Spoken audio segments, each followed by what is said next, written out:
আহমেদাবাদে বিমান দুর্ঘটনায় মৃতের সংখ্যা বেড়ে 279।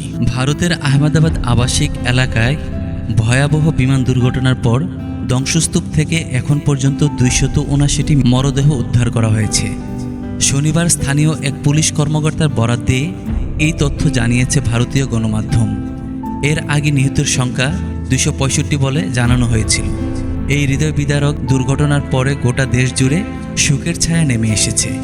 আহমেদাবাদ শহরের এক জ্যেষ্ঠ পুলিশ কর্মকর্তা নাম প্রকাশ না করার শর্তে জানান, চূড়ান্ত মৃতের সংখ্যা এখনও নির্ধারিত হয়নি, কারণ অধিকাংশ মরদেহ এতটাই বিকৃত যে শনাক্ত করতে ডিএনএ টেস্টের পরীক্ষার উপর নির্ভর করতে হচ্ছে।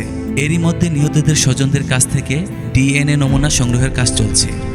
শনিবার সকাল থেকে ফের শুরু হয়েছে নমুনা সংগ্রহ। 250 জনের বেশি স্বজনের নমুনা ইতিমধ্যেই সংগ্রহ করা হয়েছে বলে জানিয়েছে ভারতীয় গণমাধ্যমগুলো। বিমানটি কেন এবং কিভাবে ভেঙে পড়ল তা নিয়ে চলছে জোরালো তদন্ত। দুর্ঘটনার পর থেকে ভারতের বেসামরিক বিমান চলাচল মন্ত্রণালয় তৎপর হয়ে উঠেছে। শনিবার জরুরি নিরাপত্তা বৈঠক ডেকেছেন বেসামরিক বিমান পরিবহন মন্ত্রী রামমোহন নাইডু। এই বৈঠকে অংশ নিচ্ছেন বিমান চলাচল সচিব, ডিজিএসের প্রধান, এয়ারপোর্ট অথরিটি অফ ইন্ডিয়া প্রতিনিধিরা ও অন্যান্য ঊর্ধ্বতন কর্মকর্তারা। দুর্ঘটনার পরে আহমেদাবাদের মর্গে দীর্ঘ সারি, কান্নারত স্বজনদের মুখ আর ডিএনএ পরীক্ষার অপেক্ষায় থাকা পরিবারগুলো যেন আরও একবার স্মরণ করিয়ে দিচ্ছে, একটি বিমানের পতন কেবল যন্ত্রাংশের ধ্বংস নয়, শত শত জীবন নিভে যাওয়া।